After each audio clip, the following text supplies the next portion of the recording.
Em toda e qualquer situação, irmãos, tem sempre um lado certo para a gente se voltar. Principalmente nos tempos de dificuldade, nos tempos de crise, nós sempre vamos ter o lado certo. E voltar-se para o lado certo é a base, é o fundamento, é o primeiro passo para nós caminharmos na direção do êxito. Muitas vezes a gente não chega no êxito, não é porque não houve uma oportunidade, é porque a gente não se virou para o lado certo.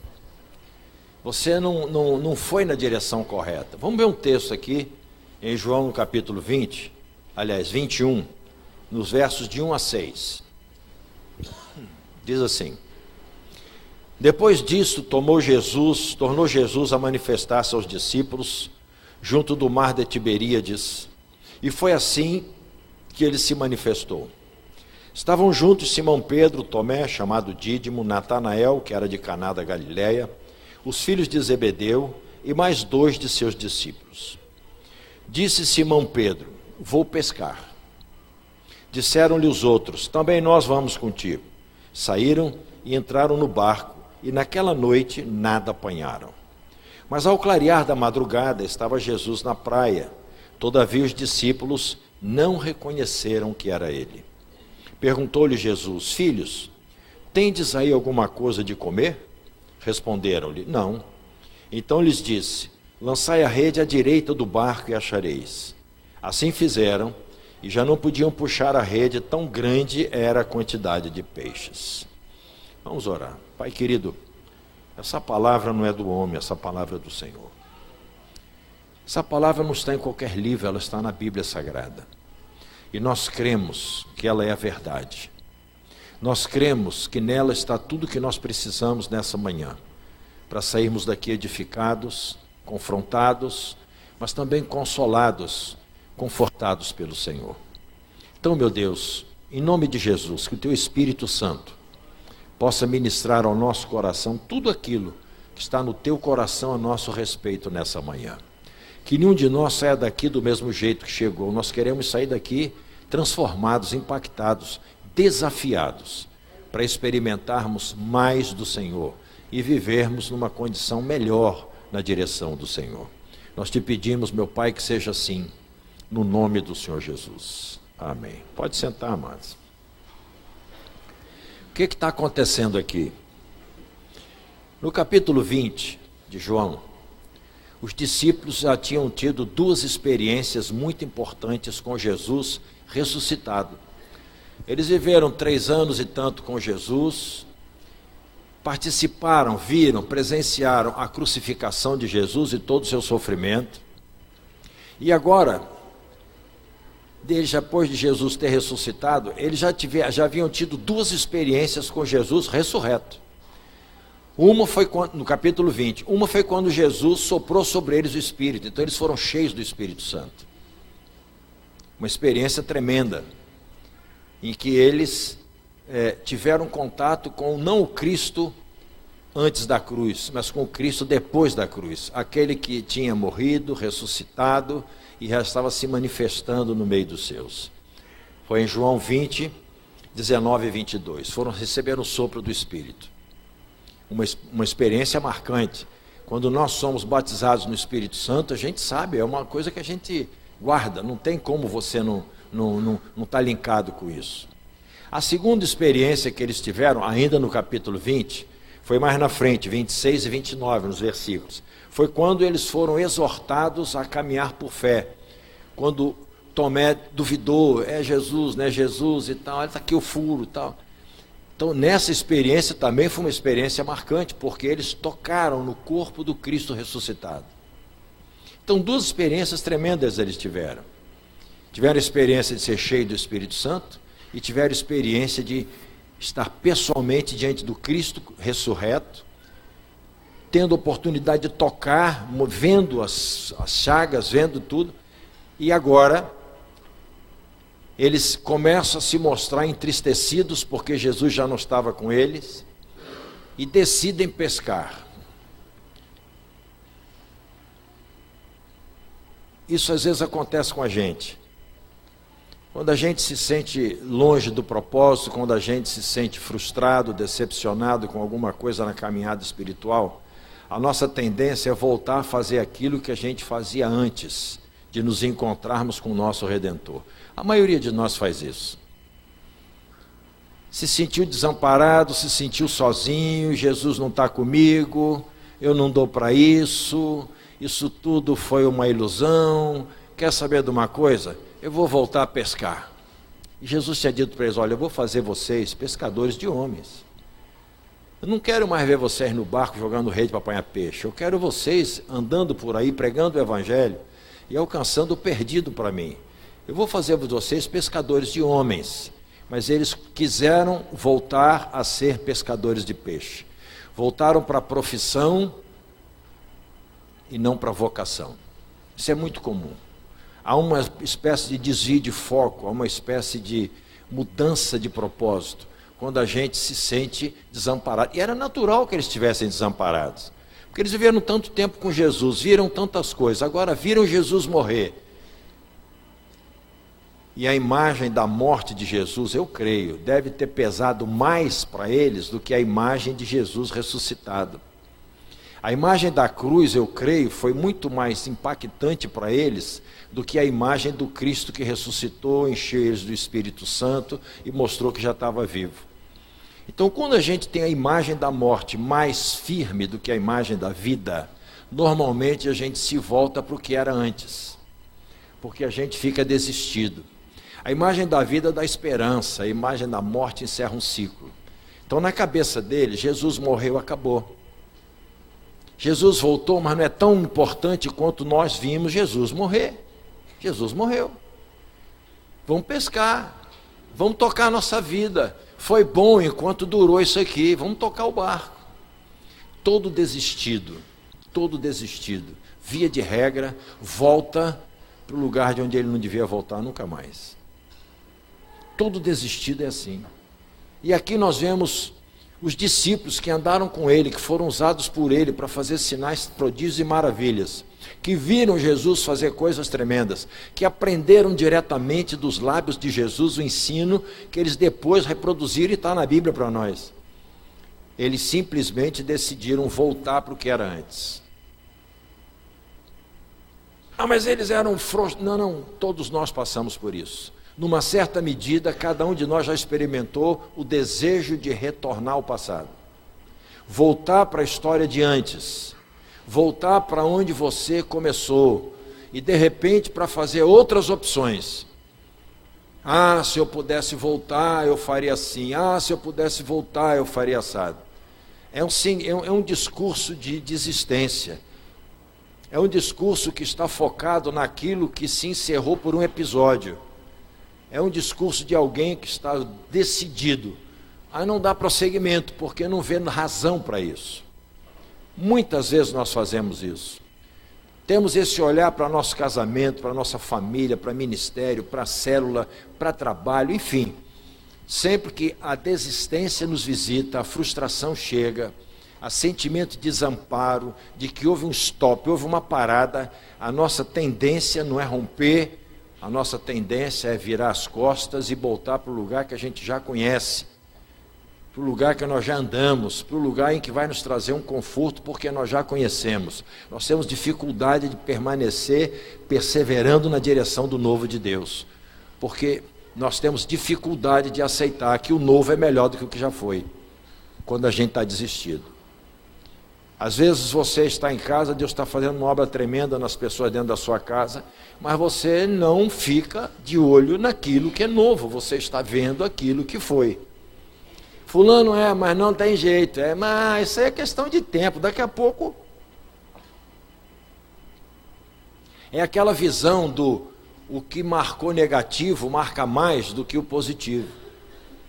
Está mais fixado no que não deu certo do que nas perspectivas de novidades, de coisas certas e corretas que Deus está fazendo.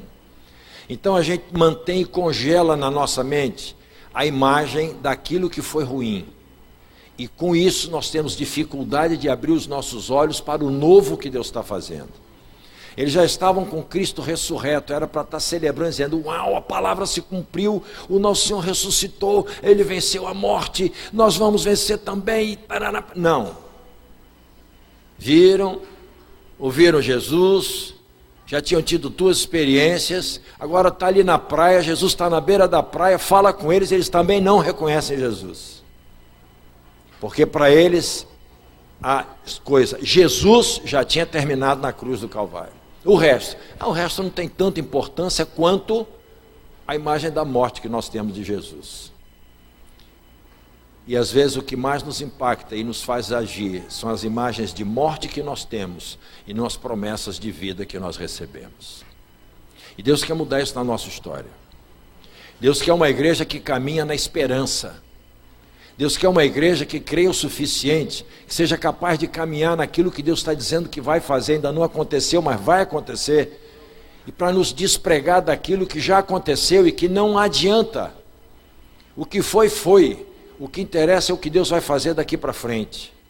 Quem vive de passado é paleontólogo, vive fazendo buraco na terra para descobrir o que já está morto. É uma benção, é ciência, mas na caminhada espiritual atrapalha a nossa vida. Nós não somos cavuqueiros, buraqueiros. Nós somos aqueles que caminham num caminho novo que Deus está traçando para a gente andar. Agora, o que ficou para trás, ficou para trás. Não tem como você trazer para o presente uma coisa que já foi. A nossa alma tem essa mania de trazer para hoje uma coisa que foi ontem. E se matricula naquilo e não solta. Nós vemos pessoas que estão deixando de desfrutar o melhor de Deus na sua vida, porque se casaram com o pior que aconteceu um dia. Todos nós passamos por experiências ruins, mas o que nos faz andar por fé é o novo que Deus vai fazer e não o velho que eu já vi. O que você já viu, no máximo vai servir para te dar experiência, mas não pode inibir o futuro que Deus tem para você. Eles aqui estavam desistidos, vão voltar a pescar. Abandona o chamado, abandona a vocação, abandona toda a nossa experiência que nós tivemos com Jesus. Vamos voltar a fazer o que nós éramos antes de Jesus. Vamos voltar para a velha história, vamos voltar para o velho capítulo da nossa vida. E vamos viver em função disso. Olha para a pessoa que está do seu lado e fala: baby, muda de vista. Tem sempre um lado certo para você olhar, meu irmão. Larga de ficar olhando porcaria. Não deu certo, não deu. Vamos olhar porque vai dar certo. Amém?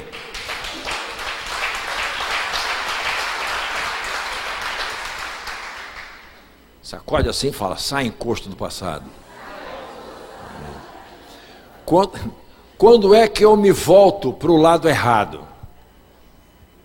Porque ninguém quer patinar na vida. Quem quer? Você já acordou um dia dizendo assim: hoje eu decido que a minha vida vai ser um fracasso. Quem foi o doido, endemoniado que falou isso aqui já? Hoje eu decido que a minha vida vai ficar patinando no meu passado. Quem acordou falando isso aqui algum dia? Só louco mesmo. Só louco. Nem endemoniado faz isso, porque o cara pode ser endemoniado, mas não é burro. É ou não é? Só doido. Só gente sem razão. O que me faz voltar os meus olhos para o lado errado? Para o lado que eu não devo fixar o meu olhar? Eu botei aqui algumas coisas. Primeiro, quando nós nos fixamos nas circunstâncias. Olha, as circunstâncias têm um poder de nos atrair, de nos fixar, de nos hipnotizar. E há pessoas que elas ficam presas no problema. Fica preso no problema. São incapazes de admitir uma visão de novidade. São incapazes de admitir que Deus vai fazer coisa nova amanhã. Elas se fixam no problema. Dorme com problema, acorda com problema, almoça problema, janta problema, vai conversar, é só o problema, mas não é problemas, é o problema. A vida gira em função daquilo. Não admite outra possibilidade. É aquilo. As circunstâncias, quando elas se tornam importantes demais para nós, elas nos prendem. E ao nos prender, elas não nos desplugam para viver o novo que Deus tem na nossa vida. Elas são importantes, claro que são. Nós não podemos ser irresponsáveis, inconsequentes. Nós não podemos ser pessoas que simplesmente são passivos no caminho. Não, as coisas aconteceram, temos consciência delas, procuramos resolvê-las, mas elas não podem nos paralisar. Elas não podem nos fazer ficar fixados nelas. Nós temos que buscar o novo de Deus. Há sempre um lado certo para olharmos no meio da crise, irmão. Tem sempre lugar certo. O problema é que nós somos encantados pelas circunstâncias. E outra coisa, muitas vezes ficamos presos, quer por circunstâncias ruins, quer por circunstâncias boas. E ficamos presos num passado que deu muito certo e não queremos arriscar o futuro com Deus, ou ficamos presos num passado que deu muito errado e também não queremos buscar o novo de Deus. Então é uma espécie de encantamento, é um aprisionamento da nossa capacidade de entender, porque na razão você sabe que está errado, mas não consegue. Você sabe que aquilo está te fazendo mal, mas você não consegue. Você valorizou demais aquilo. Você deu um valor acima daquilo que devia receber. Você valorizou mais o que foi do que aquilo que Deus quer fazer.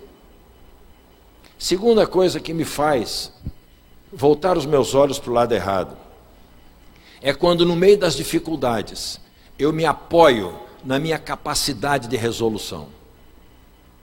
Quando eu me apoio nos meus limites, nas minhas capacidades pessoais. Irmãos, Deus nos capacita, Deus nos dá condição, Deus nos permite entrar em acessos que você vai ampliar o teu conhecimento. Mas quando existe uma necessidade e você, por você mesmo, não tem condição, a nossa porta aberta chama-se o Senhor dos Exércitos. Não é porque você não tem competência para resolver que a coisa não tem solução.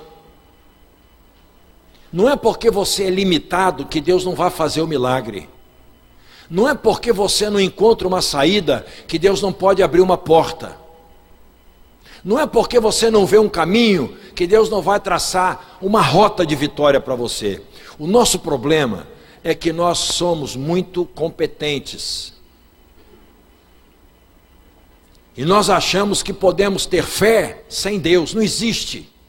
O autor e consumador da fé é o Senhor Jesus Cristo de Nazaré. Se Ele não está presente, se você não tem expectativa nele, a sua fé não te arranca das circunstâncias. O que nós precisamos entender é que, mesmo que eu não tenha competência, o Deus que eu sirvo é aquele que diz que o poder dele se aperfeiçoa na minha fraqueza. É aquele que diz, e as pessoas escrevem isso e leem em todo momento, tudo posso naquele que me fortalece. Mas para alguns é vírgula, exceto naquilo que eu não consigo resolver. Deus quer mudar essa perspectiva da igreja. Deus quer que a igreja entenda que ela existe por Ele, vive para Ele e só se move com Ele. Não é o que eu sei, não é o que você sabe, é a graça, a misericórdia, o governo, a soberania, o amor incompreendido de Deus que nos leva para o lugar da vitória. Quanta gente com menos competência do que você conquista mais do que você. Quanta gente com mais competência que você conquista menos que você. É graça de Deus purinha, purinha, purinha. A igreja precisa andar na graça para ela ser algo gracioso na terra. Nós temos assim essa dificuldade de acreditar que há solução, mesmo quando eu não tenho competência. Porque quando eu não entendo dessa forma, eu estou dizendo, Deus, o Senhor está limitado ao meu entendimento. Significa que eu vou lhe colocar onde eu quiser e o Senhor só vai fazer o que eu permitir. Isto não é fé. Isto não é vida cristã. Tem sempre o lado certo para olhar. Deus tem sempre um lugar para você se apoiar. Deus tem sempre uma janela aberta para você ver o novo que Deus quer fazer. Mesmo que você não tenha competência, mesmo que você não tenha poder para fazer, o Deus que você serve é infinitamente maior do que você. E pode muito mais do que você imagina. Amém, amados?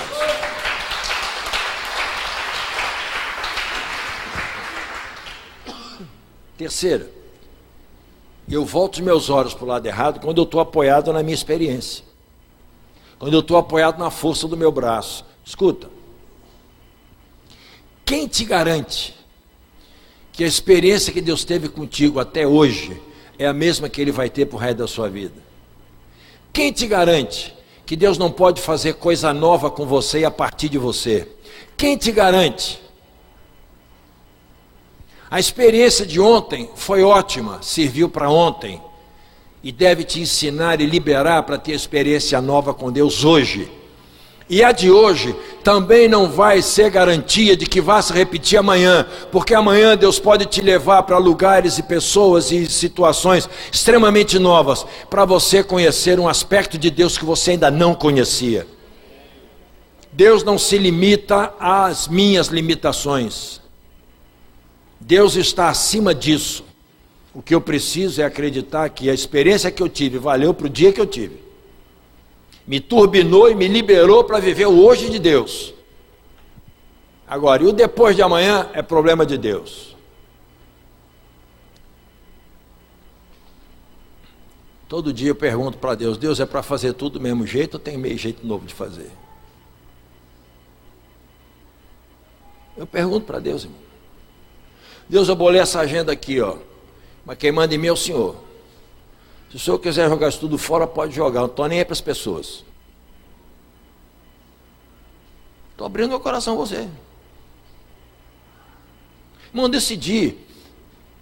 Ou você depende de Deus, ou você não anda com Deus. Rapaz. Ah, poxa, então o que é que o senhor quer que eu faça? Vou acordar de manhã, sentar na mesa do café, tomando um cafezinho, esperando ele botar dinheiro no meu bolso. Não, aí você é burro. Vai me desculpar, mas você é burro. Depender de Deus não te faz um inútil. Não te faz um parasita, um incompetente. Depender de Deus significa a minha inteligência, a minha competência está na mão do Senhor. Ele vai usá-la se quiser, quando quiser e da forma que quiser. A vida é minha, Ele me deu para viver, eu decido dar aqui, Senhor. Estou me planejando, mas o Senhor que tem o poder. O homem faz planos, mas a palavra final está na boca do Senhor. Você tem que aprender isso na vida, irmão. Vai tirar estresse da tua história. Tinha um compromisso. 8 horas da manhã, meu Deus, o pneu furou, porcaria. Nunca mais eu fiz isso. Deus não sabe que eu tenho compromisso? Eu furei o pneu de propósito. Cheguei em casa, o carro estava direito, agora de manhã o carro está com o pneu furado. Quem que fez isso? Vai ser o capeta, né? Eu só se foi porque Deus deixou. Ué, ele sabe que eu tenho compromisso. Agora o relapso como é que faz?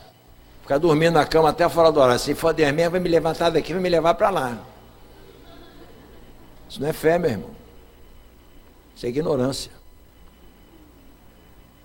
Isso aí não é fé. Fala, Deus, eu estou livre para o Senhor. Se o Senhor quiser amanhã fazer tudo diferente, pode fazer.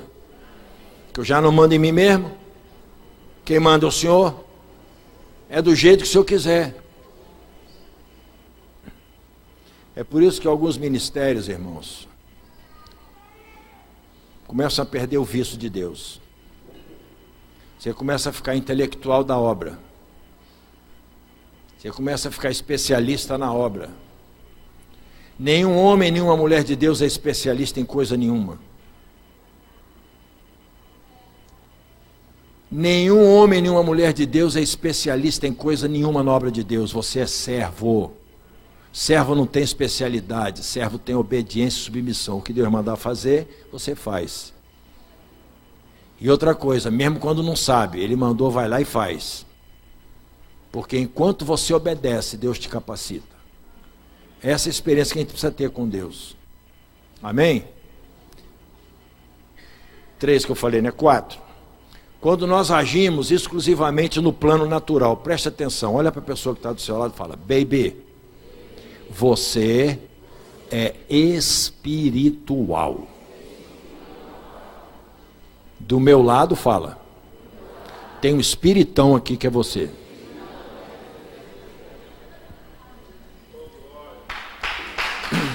Por que eu preciso saber disso?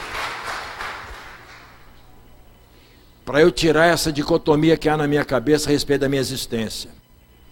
Eu sou carne e osso ou eu sou um espírito?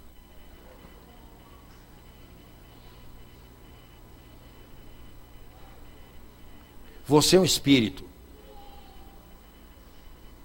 Tua essência é espiritual. Você tem esse corpo aí, esse corpo aqui, essa casca.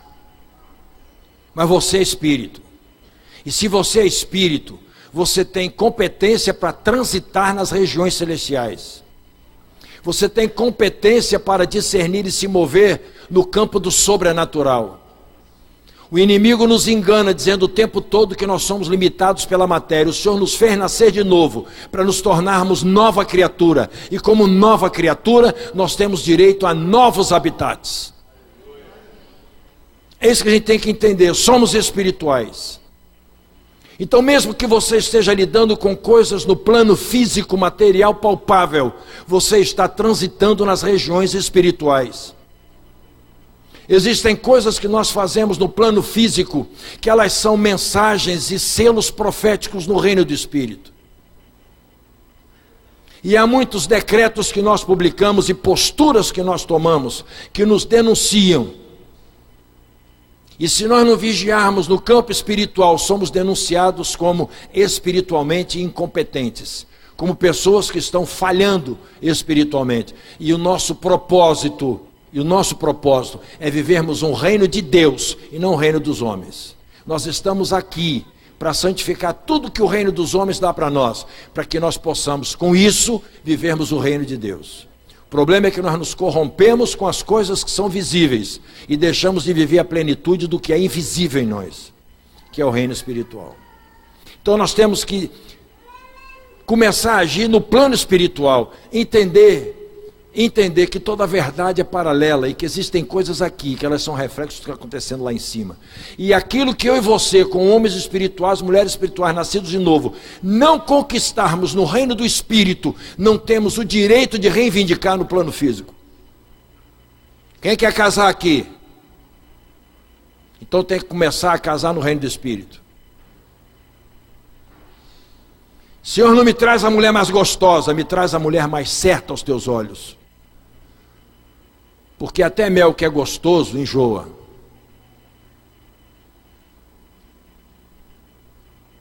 Senhor, não me traz o gatão, me traz o homem segundo o teu coração. Começa a casar no reino do Espírito. Antes de começar a olhar físico, traseiro e tal, começa a olhar a pessoa no reino do Espírito. Estou falando para filho e filha, por isso que tem que falar como um pai fala, é assim mesmo. Você quer prosperidade, começa a ser próspero no reino do Espírito. Você quer vida abundante, começa a ter vida abundante no reino do Espírito. Você quer boa vida na terra, começa a ter a vida correta no reino do Espírito. Você quer alegria na terra, começa a se alegrar no Espírito. Você quer ser feliz na terra, seja feliz no Espírito. E você vai começar a ver que aquilo que você conquistou no plano espiritual vai se processar no plano físico. Nós precisamos começar a fazer essa transposição. Colocar os nossos olhos lá, mas a gente fica olhando para o lado que nós entendemos que é o nosso plano de operação. Jesus falou, nós estamos neste mundo, mas não somos deste mundo.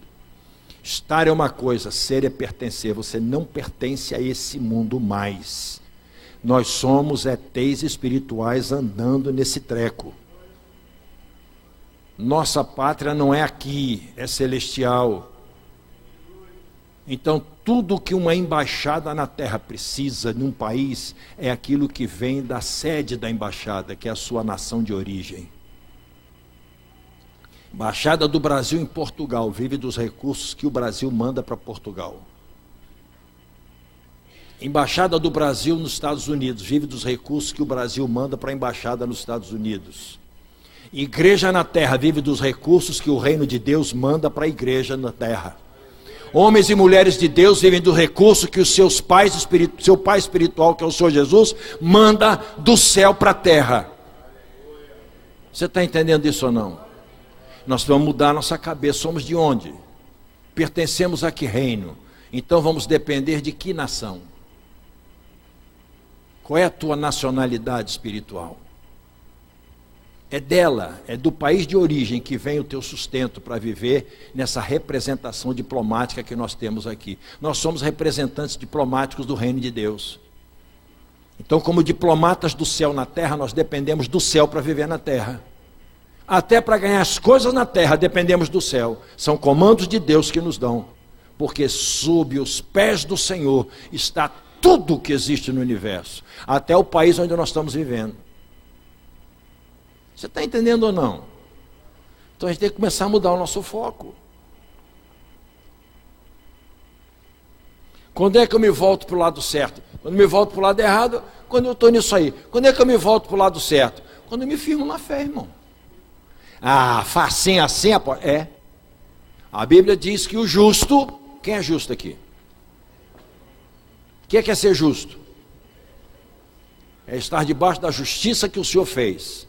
Você não merece, não tem competência, mas Ele veio e se tornou justiça para nos absolver da condenação. Então nós estamos justificados. Justo é o que foi justificado. Amém? Então você é justo? Amém. A Bíblia diz que o justo vive por... Ah, é? Como é que é? O justo vive por... Para eu ter os meus olhos para o lado certo, eu tenho que viver como justo. E para eu viver como justo, eu preciso viver por fé.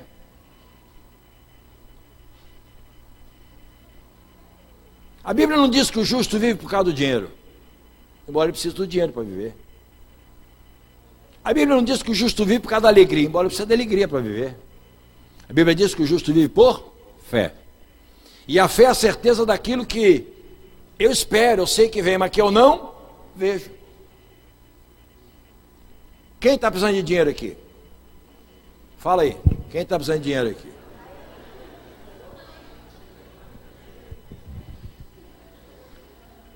Você viu o Senhor Jesus metendo a mão na carteira para te dar alguma coisa?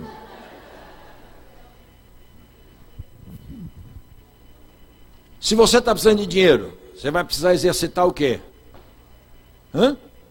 A fé, pô. Senhor, o Senhor sabe do que eu preciso. Eu acho que eu estou precisando de 10 milhões. Mas de repente o Senhor acha que são 30. Ou não? Porque às vezes a gente é limitado, né, irmão? E às vezes a gente é idiota. Estou precisando de 40. Ele fala, 5 basta. Mas tudo aquilo que é obra da fé consolida a nossa vida e nos firma no propósito. Se nós esmorecermos na fé, nossos olhos vão ser desviados para o lugar errado. Porque a gente deve ter os olhos firmados no autor e consumador da nossa fé. E o autor e consumador da nossa fé chama-se Jesus Cristo de Nazaré. E ele nunca tem os olhos na direção errada. Se eu olho para ele vai dirigir os meus olhos para o lugar certo. Ele nunca tem os olhos colocados na direção errada, não importa a crise. Jesus via o que ninguém via, porque ele estava sempre com os olhos voltados para a direção certa. Você vai começar a ver o que nunca viu, e vai ter respostas que nunca recebeu, quando você começar a dirigir os teus olhos na direção da sua fé, que é o Senhor Jesus Cristo de Nazaré. Ele sempre olha para o lado certo. Aqueles pescadores cabeça de bagre, pescador de sardinha, passaram a noite inteira pescando, eram profissionais. Pedro nunca diria, vamos pescar, se a noite não estivesse para peixe. Eu talvez dissesse, porque eu não entendo nada disso. Peixe comigo é no prato e feito. Amém? Mas ele era pescador profissional. Pedro tinha uma companhia de pesca. Ele não ia chegar numa noite qualquer e dizer, vamos pescar, gente. Não. Ele analisou para saber se tinha ou não condição de pescar. E aos olhos dele tinha. E ele foi pescar e não arrumou, foi nada. Veio desistido e largado. Não viu nem Jesus no mar, porque quando a experiência é ruim para muita gente, você não consegue ver nem a solução. Quer desistir logo, guarda a rede. Não deu certo. Jesus, como nunca tinha o olho para o lado errado, no meio da crise falou assim: joga a rede para a direita. Aí eles, para a direita. E diz o texto que não deu nem para carregar os peixes, tanto peixe que tinha. Deus vai te dar a visão correta, quando você tiver a visão correta de Jesus na sua vida. Jesus não é alguém que fique na beira da praia, próximo do seu problema, para ser despercebido. Jesus não pode ser ignorado no centro do teu problema só porque você não está dando certo. Se você conseguir identificar Jesus no momento certo, mesmo na crise, e ouvir o comando dele na hora certa, você vai ter resposta e vai entrar em rota de vitória. Porque ele nunca está com os olhos na direção errada. Ele sempre sabe qual é a opção certa para tirar a minha, você, da encrenca que a gente muitas vezes se meteu. Ele sempre sabe.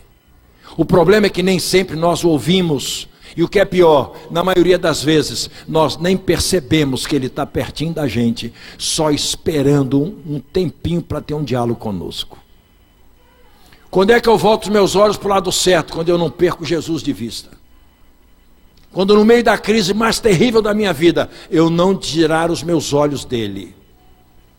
Muitas coisas vão existir para chamar minha atenção, mas ele vai continuar postado, esperando que eu me volte para ele, para encontrar nos olhos dele a solução que eu preciso. Jesus está vendo a saída que eu e você precisamos. Jesus sabe qual é o caminho para nos tirar da lama que a gente entrou. Você só precisa percebê-lo e ouvi-lo. O problema é que a gente tem dificuldade para isso. No meio da crise eu estou envolvido no problema, me enlamio todo na história, já logo entope meu ouvido, já logo meu olho fica cheio de problema, eu não consigo perceber o que o meu Senhor está querendo fazer na minha vida. Você pode até ter entrado desistido, mas você nunca vai encontrar um Jesus desistido, frustrado e abandonado. Ele sempre, sempre está com os olhos na direção certa. Ele sempre tem o lugar certo para te levar. Ele sempre tem a palavra correta para te introduzir na rota da vitória. Sempre, sempre. Jesus não está brincando com a igreja. Eis que estarei convosco todos os dias, até a consumação do século.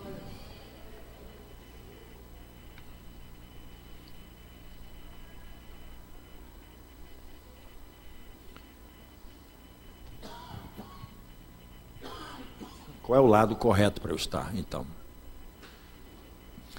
É o lado para o qual aponta a visão de Deus para a minha vida. Escuta. Deus tem um propósito para eu e você existirmos. Deus tem um propósito. E o propósito para eu e você existirmos não é só ocupar espaço nessa vida, não, irmão. Não é só virar vaso de planta decorando casa. Você não é um jarrinho bonitinho de orquídea, não é não. Você é uma pessoa, é gente que o Senhor salvou, preparou e quer funcional. Você não está aqui para ocupar espaço, você está aqui para cumprir um propósito. A igreja precisa entender isso. A igreja não existe só como o templo, a construção, onde as pessoas vão lá, cantam, tocam, ouvem uma boa palavra, vai embora, dá dízimo. Não, não. A igreja não existe para isso.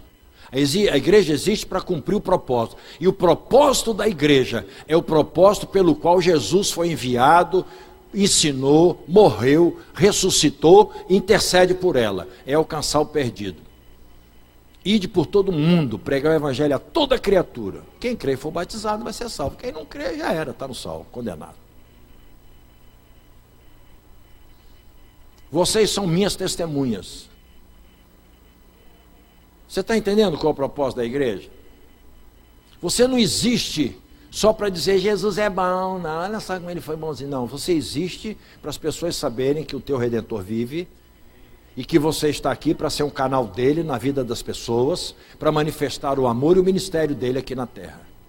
Se ele é cabeça, o corpo dele faz o que a cabeça manda. Teu corpo não funciona quando corta a tua cabeça. Tem gente que cortou Jesus da vida e o corpo não funciona para mais nada. Quando ele diz eu sou o cabeça, ele está dizendo o meu corpo faz o que eu quero. Aqui está o comando. O comando da sua vida está na sua cabeça. Tem um ditado que fala, quando a cabeça não pensa, o corpo sofre.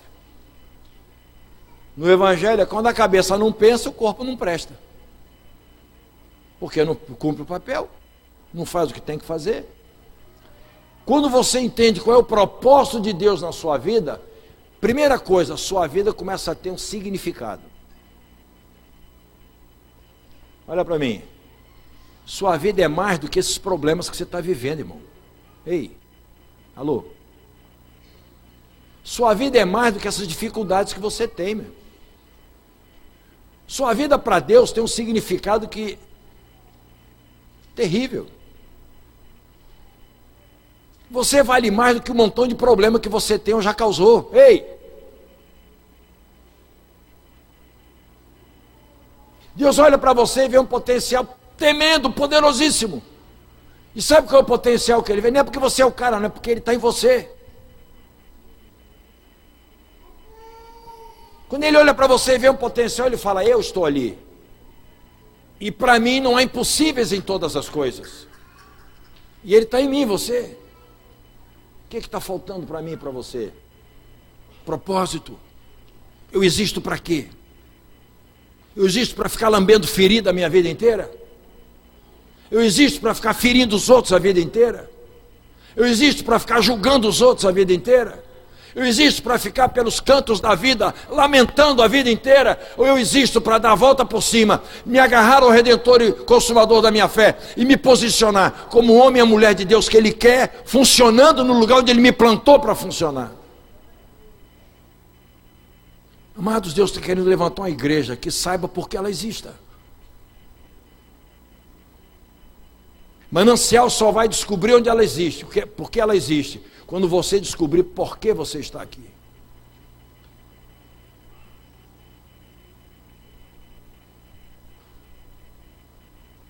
CNPJ não faz a obra de Deus.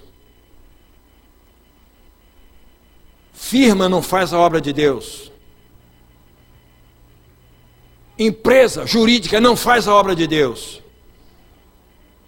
Deus decidiu que quem vai fazer a obra dele são os filhos e filhas que Ele resgatou com o seu precioso sangue, a quem Ele deu nome, selou com o seu sangue e separou para serem os porta-vozes da boa nova que é o Evangelho. Jesus não veio por instituição, Jesus veio por gente. E se você não se vir gente para a qual Jesus veio, você nunca vai fazer o que Jesus quer que você faça. Está faltando isso na igreja. A gente começa a olhar para o lado errado, porque a gente não tem rumo certo para andar, irmão. A gente quer o rumo do prazer, a gente quer o rumo da realização pessoal, não quer o rumo da obediência e realização do propósito de Deus. Preste atenção, você não tem que ser um ermitão, você não tem que deixar de fazer o que você está fazendo. Você tem que fazer tudo o que você está fazendo, como que para o Senhor. Aí você cumpre um propósito. Até aposentado, se você for aposentado como que para o Senhor, você vai cumprir o propósito. E até o cara que trabalha 13, 14, 15 horas por dia, se fizer como que para o Senhor, ele vai cumprir o propósito. Porque o que ele faz não é um fim em si mesmo, é dentro daquilo que Deus chamou para realizar através da sua vida. Então você na escola, você no trabalho, você em casa, você no telefone, você na rua, você dirigindo, você sendo conduzido, se fizer sabendo por que existe, a tua vida vai ter sentido. Você vai começar a ver um Deus presente na sua história, designando para você caminhos e rotas. Você vai começar a reconhecer livramentos de Deus, você vai começar a reconhecer graça e misericórdia de Deus, e com vida agradecida, vai mudar muita coisa na tua história. Você está entendendo o que Deus está falando? Quando é que eu me volto para o lado certo? Quando eu me encontro no propósito de Deus. Porque tem gente que está dentro da igreja, mas não está do lado errado. Por que está do lado errado? Porque não está fazendo o que Deus mandou fazer. Porque nunca se interessou em saber o que Deus quer que faça. Porque nunca se disponibilizou para ver a glória de Deus na sua vida e através da sua vida na vida dos outros. Isso é um problema sério, irmão.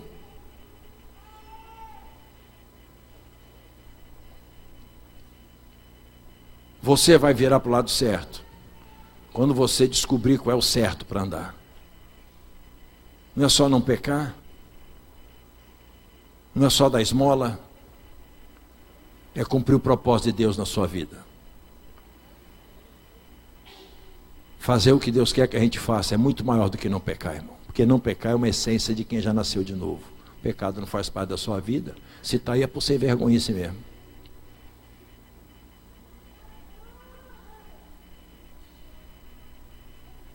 Deus falou muito pouco não pecar e falou muito, faça o que eu te mandei fazer.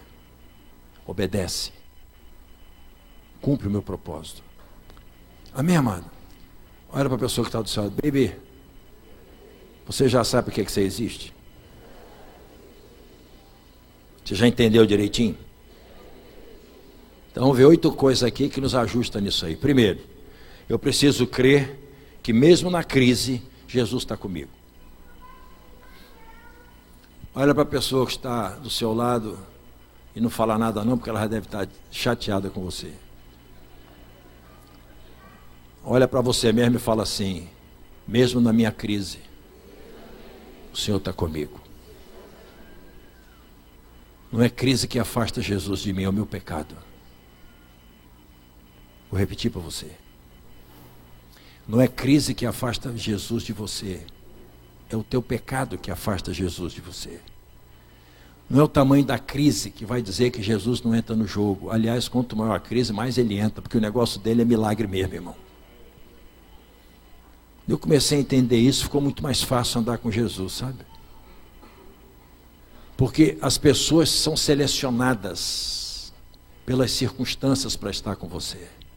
Mas Jesus não passa por esse teste, não. Independente do problema que entrou na tua história, Jesus está embolado contigo. E eu vou te dar uma boa notícia, ele tem prazer em te ajudar a resolver. Você está entendendo isso ou não? Tem que crer nisso. Segunda coisa, eu preciso crer que o sobrenatural de Deus é maior do que a crise que eu estou vivendo. Qual é o princípio do milagre? Milagre é, eu preciso de uma coisa tremenda e não tenho condição. Já busquei todo mundo que pode me ajudar e ninguém me ajudou. Então eu estou com um baita problema na mão.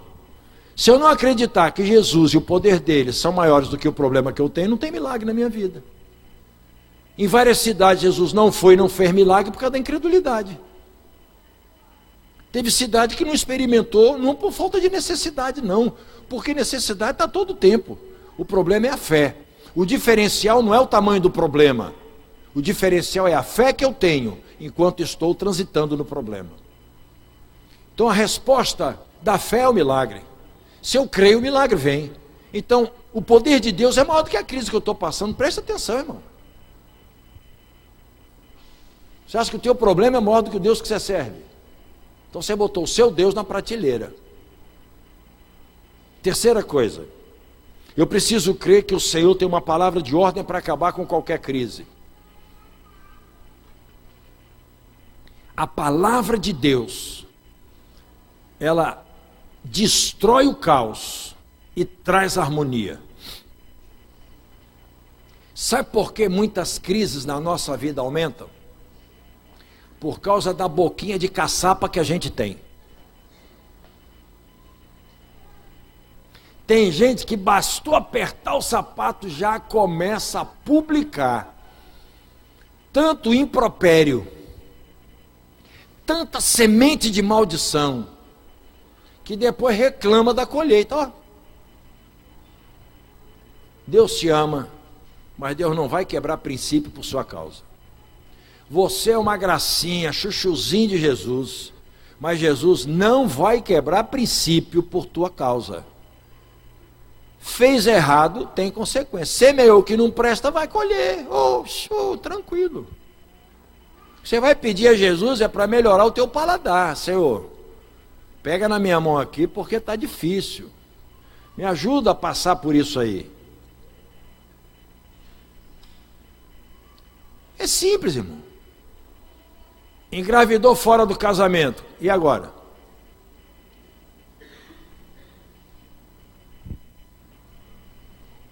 Fala, vai nascer. E se nasceu, tem pai e mãe. Quem é pai e mãe? Vou dar uma revelação agora. Quem fez? Não é bom? Às vezes a linha de produção é gostosa, mas o produto é chato de levar, né, irmão? Foi bom fazer a produção, mas agora tem que pilotar o carro que fez. Tem consequência. Deus não vai quebrar princípio por minha causa nem por sua causa. Você pode ser um santinho maravilhosinho, mas se o espermatozoide e o óvulo se juntarem, nasce neném seu. Você está entendendo ou não? Plantou, colhe.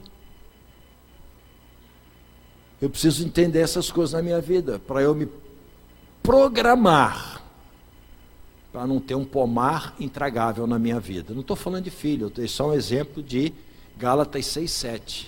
De Deus não se zomba, o que o homem planta, isso mesmo ele colhe. Ponto.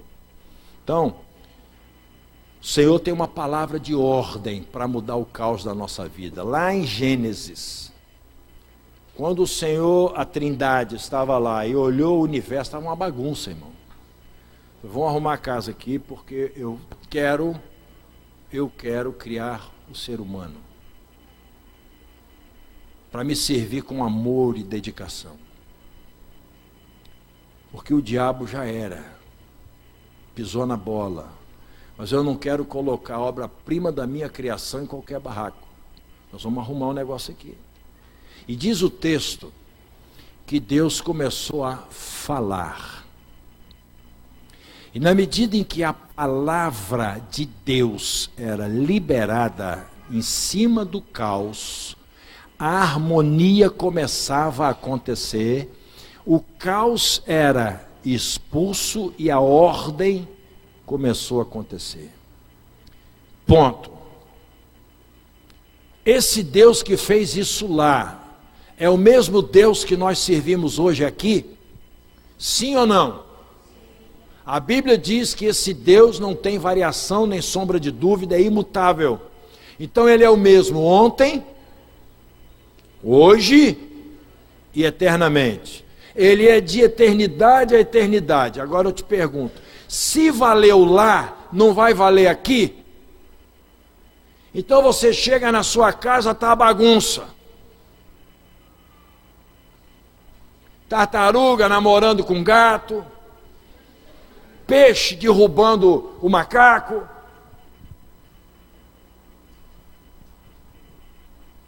filho fazendo bagunça, xingando e bagunçando.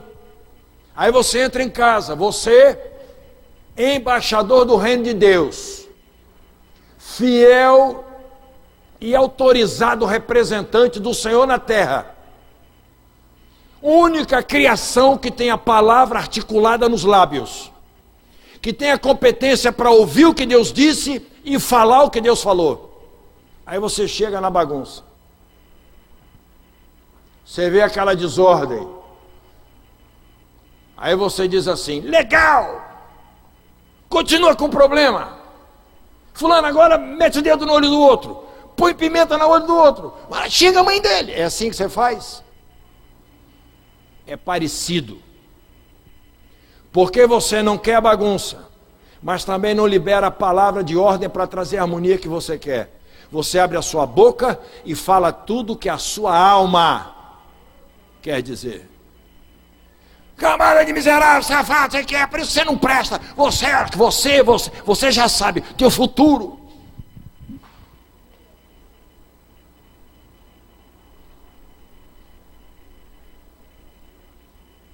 Fala a verdade, irmão. Como é que você faz na hora dessa?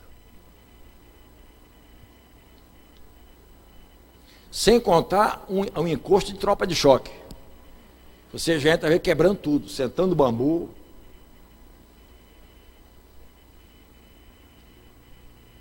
A palavra de Deus muda o destino das coisas. Se Deus tem uma palavra para mudar a tua história, pelo amor de Deus, fale a palavra que vai mudar a tua história. Ah, mas não tem lógica. É por isso mesmo que muda. Mas não faz sentido. É por isso mesmo que muda. Porque para o homem não tem razão e não tem sentido, mas aos olhos de Deus tem toda a competência. Ele diz: a palavra que sai da minha boca não volta para mim vazia. Eu mesmo vou cuidar para ela produzir aquilo que eu designei que ela produza.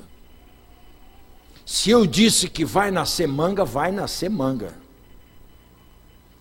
Se eu mando você colocar uma semente de mamão na terra, não vai nascer abacate.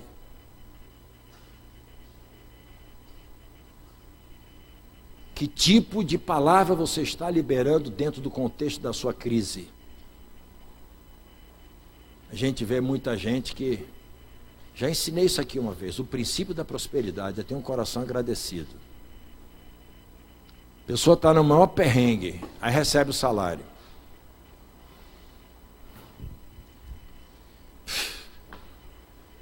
Que miséria. Você já falou que o teu dinheiro é miséria. Não é a quantidade, é o valor que você deu para ele. Porque tem gente que não tem nada, mas dá um valor tremendo, não tem? E tem gente que tem tudo e não dá valor. Aquilo que você recebeu é o que Deus quer para fazer um milagre na sua vida. Você diz: não tem jeito, isso aqui chama-se miséria. Minha família é um estrupício. Deus está falando: tua família é bendita na terra. Eu vou usar a tua família para mudar geografias. E você fala: minha família é um estrupício. O que é que Deus vai fazer?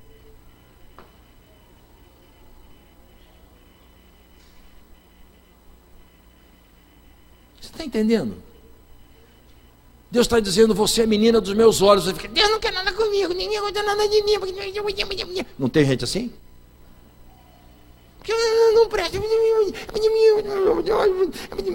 É assim. Como é que Deus vai fazer uma obra na vida de quem não se vê objeto do amor de Deus?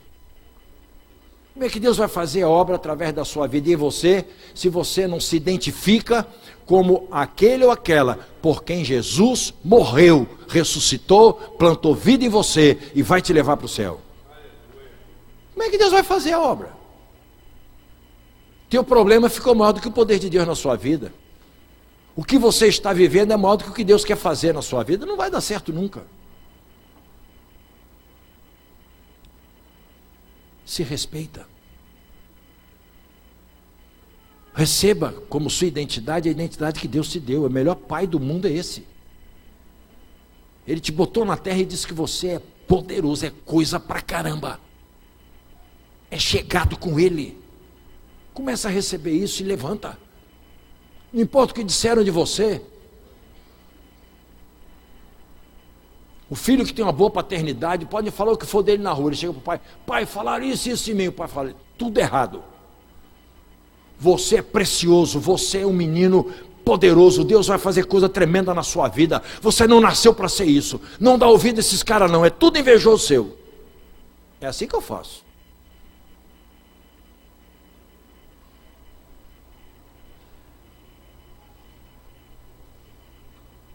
Qual é a identidade que ele quer ouvir? Se veio fazer queixa, meu irmão, é porque ele quer ouvir da tua boca o que consolida. E às vezes o pai e a mãe perdem essa oportunidade de liberar uma palavra de destino.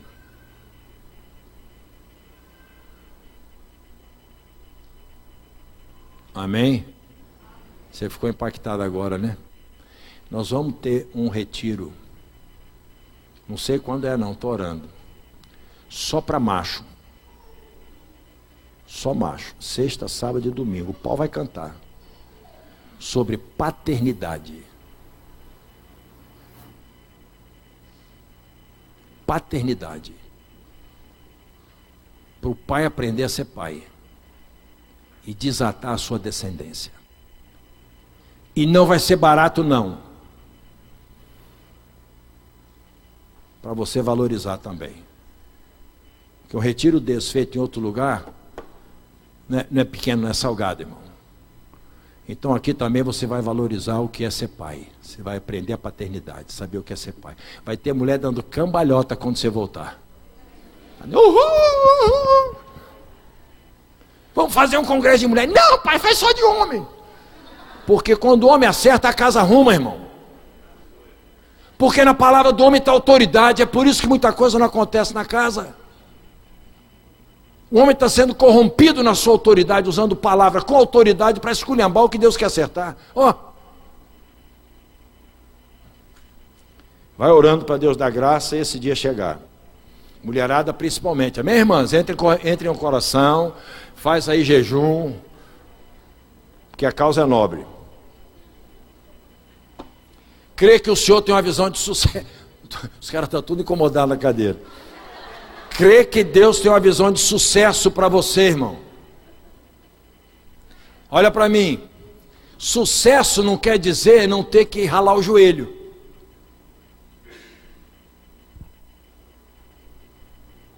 Não é isso não, irmão.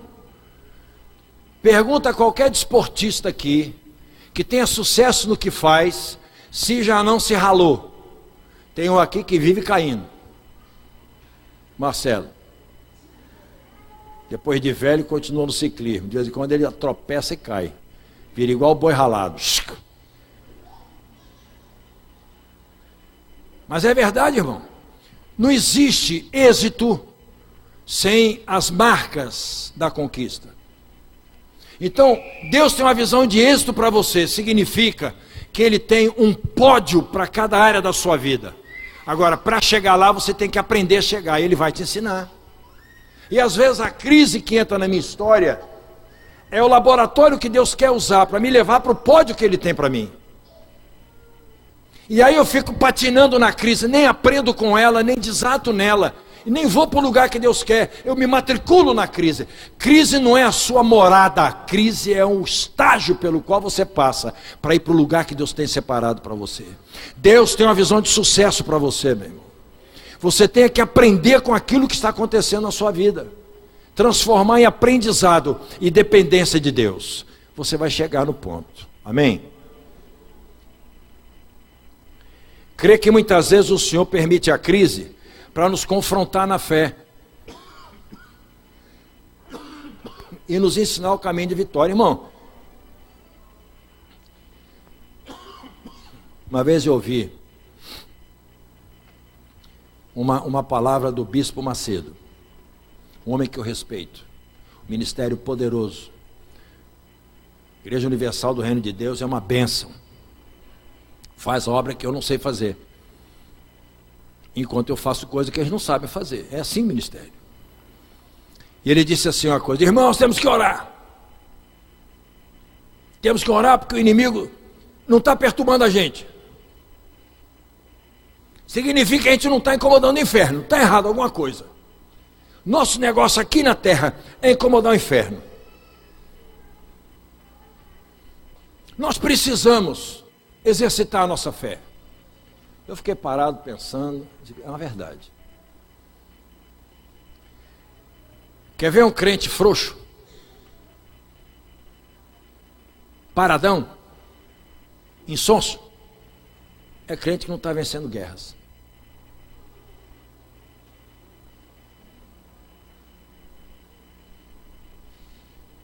Não está vencendo guerra. Não está sendo confrontado na fé. É aquela fé que está acomodou e está, não. Você tem que vencer guerras, irmão. Você tem que vencer batalhas, irmão. Às vezes as pessoas ficam olhando, apóstolo não deve ter problema nenhum, você não sabe. Às vezes você que está falando é o meu maior problema. Tem isso também, sabia não? É, ué. Você que é o maior observador se torna o meu maior desafio de fé. Estão passando por guerra o tempo todo, irmão. Guerra no ministério, guerra na família, guerra.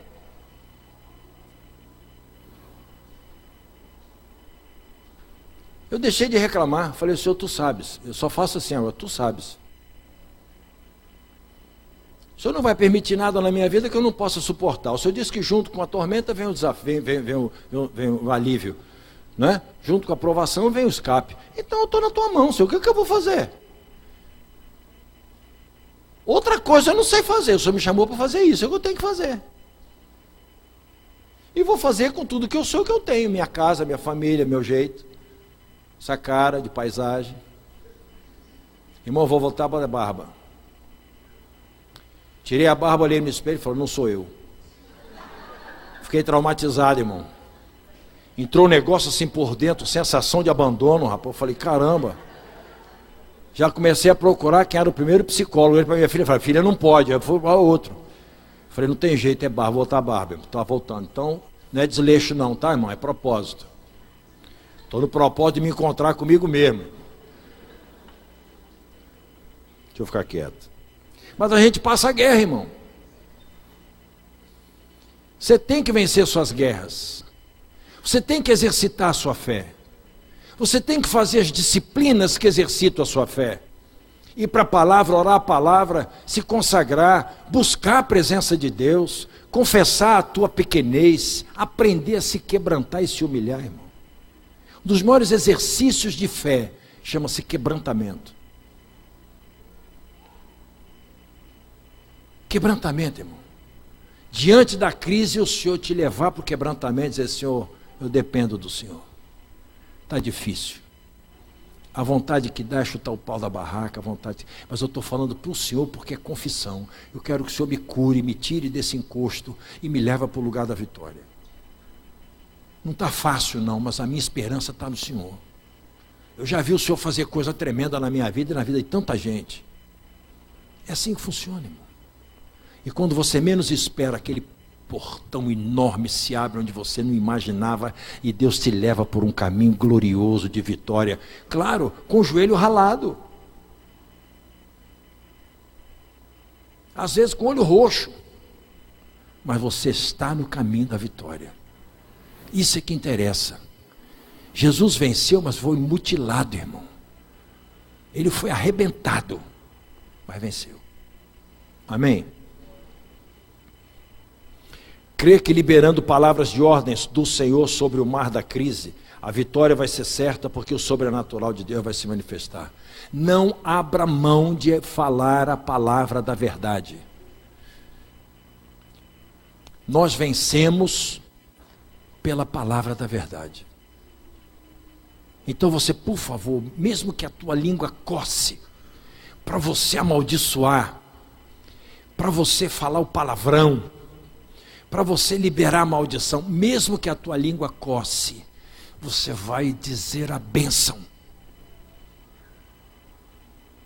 Mesmo que a tua língua coce, você vai falar a verdade. Porque a semente plantada é que vai prosperar.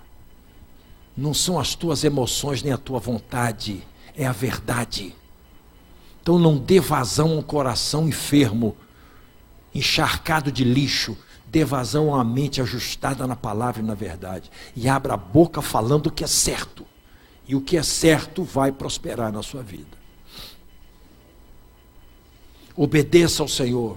Não importa se você entende ou não. Se a palavra diz é para a direita, é para a direita, é para a esquerda, é para a esquerda.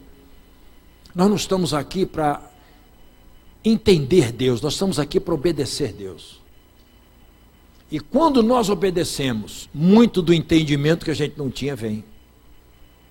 Então Deus anda na contramão. A gente quer entender para obedecer, mas Deus quer que a gente obedeça para entender. Deus tem propósitos e a soberania dele é dele. Ele fala se quiser, explica se quiser. Ele falou, quem ensinou a mim para me cobrar de mim? Quem me deu para exigir de mim alguma coisa? Ué, agindo eu, quem vai impedir? Outra, toma posse da unção que está sobre a sua vida. Olha para mim. Todo aquele que nasceu de novo tem um manto sobre a sua vida. Eu vou repetir para você. Porque às vezes a gente acha que só tem unção quem está aqui pregando, tocando, cantando. A pessoa que arruma a cadeira tem unção. Se aqui nós tivéssemos o ministério do banheiro, quem arruma o banheiro tem unção. Então respeita a unção de Deus na sua vida. Se valorize na presença de Deus. Isso tem sido um problema sério na vida de muitas pessoas. Ministérios tremendos, extremamente abençoadores, não fluem porque as pessoas não compreendem ou não aceitam que há uma capacitação divina para sê-lo.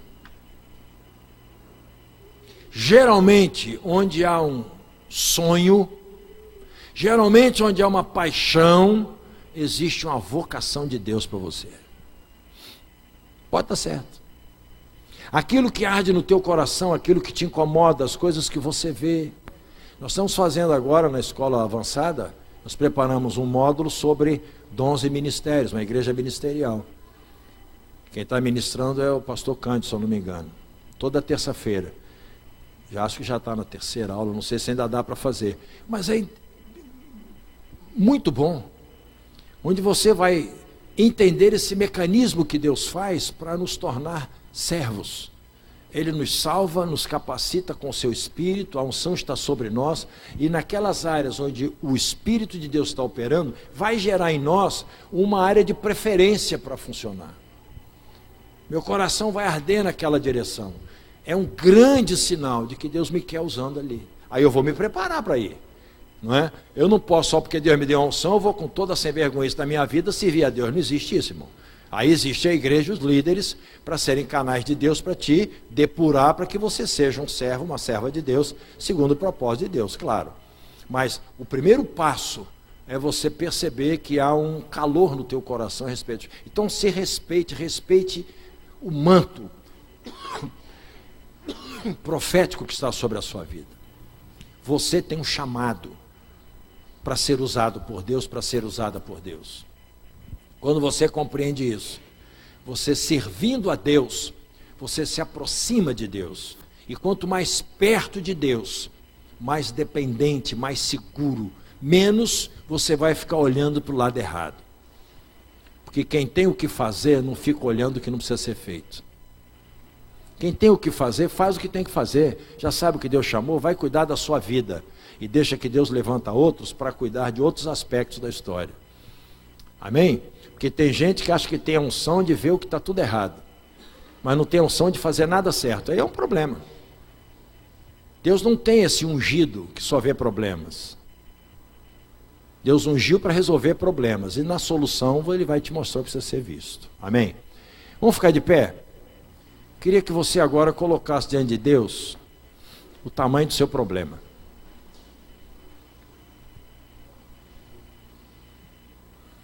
Queria que você colocasse diante de Deus o tamanho do seu problema. Em oração, Senhor, a história é assim, assim, assim, eu estou assim, assim, assado. Pode orar, não precisa vir aqui na frente não, é mesmo. Você e Deus. Pai, nós estamos aqui porque confiamos no Senhor. E nós queremos que o Senhor ouça de nós o tamanho do problema que nós temos. Muitos com problemas de saúde, Senhor, precisando desesperadamente de um milagre. Outros com problemas existenciais, meu Deus, a ponto de desistir. Problemas no casamento, na família. Muitos já até pensaram em largar tudo, abandonar tudo, e até a fé, para poder largar e deixar tudo para trás. Muitos com problemas financeiros sérios. Meu Deus, eles não procuraram, os problemas chegaram. Eles não tiveram condição de resolver, estão desistidos, desanimados. Muitos com problemas com liderança, Senhor. Discípulos, líderes, liderados, com problemas sérios de relacionamento. Muitos com a alma angustiada, Senhor, presa, com dores terríveis. sem conseguir sorrir, sem conseguir se alegrar. Parece que de um tempo para cá a vida é um sofrimento só. Meu Deus, são muitas as crises.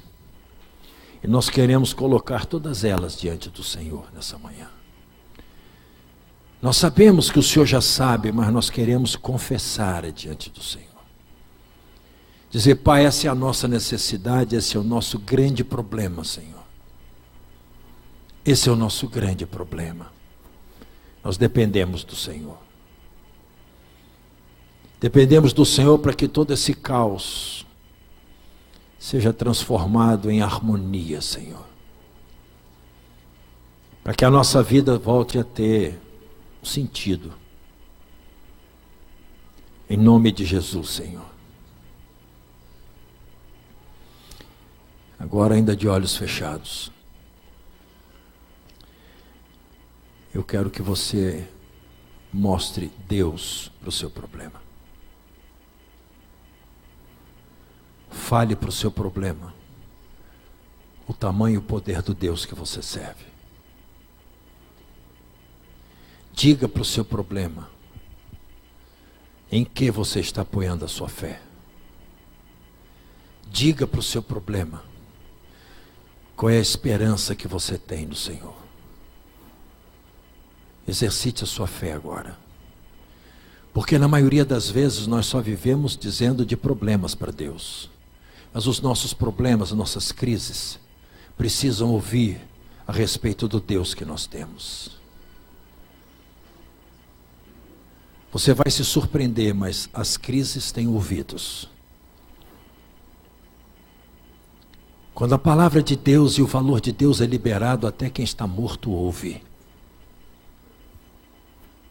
E o teu problema vai ouvir de você hoje quem é o Deus que você serve. O tamanho do Deus que você tem. O poder deste Deus tremendo que existe dentro de você.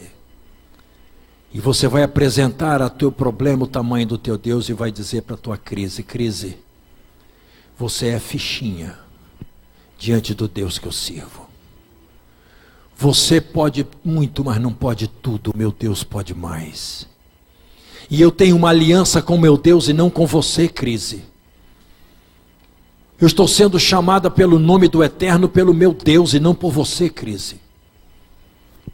Essa crise que o inimigo usou para tirar você do propósito e trazer aflições na sua alma, o Senhor quer tomar para Ele, para trazer sobre a tua vida crescimento, maturidade e vitória. Hoje, em nome de Jesus, diga você para a sua crise, os teus dias se encerraram na minha história, porque o meu Redentor vive hoje, Ele se manifesta na minha direção, quebrando toda a aliança que eu fiz com você, crise, para me aprisionar e roubar de mim a esperança de dias melhores. E hoje, eu publico que eu tenho uma aliança com Deus Todo-Poderoso, e comece a tomar posse do milagre de Deus na sua vida. Espere pela cura sobrenatural, espere pela mudança no teu casamento, na tua casa, espere pela mudança na tua vida financeira, espere pela mudança no teu estado de ânimo. O Senhor diz, tem bom ânimo, eu venci o mundo. Ele hoje está dizendo para você, o ânimo que eu tenho está soprado sobre a tua vida, e você vai vencer, como eu venci também. Comece a declarar a tua vitória. Seja audacioso, audaciosa. Tantas vezes você abriu a tua boca para dizer com ira a respeito do problema que você está vivendo. Hoje você vai dizer com júbilo, mas com autoridade, a respeito da resposta que Deus deu para você, a respeito dos caminhos de vitória que Deus estabeleceu sobre a tua vida. Um tempo novo está se desenhando na tua direção. Comece a olhar para o lado certo, para o lado da fé, da esperança, para o lado da verdade. Toma posse da tua vitória. Pai, nós quebramos todas essas alianças com crise e declaramos a tua vitória sobre o teu povo. Que nessa manhã o teu povo saia daqui confrontado na sua fé, mas plenamente desenvolvido no exercício dela. Que eles rompam, meu Deus, e vejam a tua glória nesses lugares onde a crise se instalou e com eles se aliançou. Nós quebramos essas alianças e declaramos que essas áreas estão debaixo do governo do Deus Todo-Poderoso. Manifesta a tua glória e o teu poder. Haja cura, haja libertação, haja paz, haja renovo, haja esperança, haja sorriso nos lábios e brilho nos olhos.